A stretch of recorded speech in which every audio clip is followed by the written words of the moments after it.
Hi everybody, this is Elham from Skin Chakra, the place to purchase excellent quality cosmetic raw material and to learn how to formulate like a cosmetic chemist.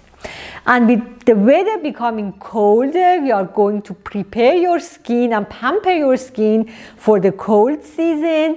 And this is why we prepared this beautiful acai oil facial balm pampered with ceramide and with bakuchiol. Svetlana will show you how to make this balm. We prepared two versions of the balm. This one is the whipped one. This one is the unwhipped one.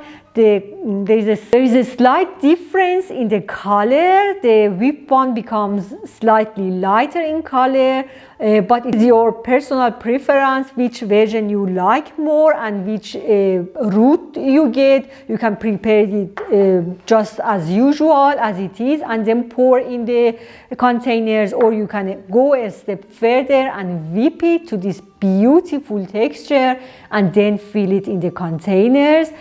As always, the complete formulation and procedure are available on our blog. So watch Svetlana and follow Svetlana to see how she makes this beautiful facial balm.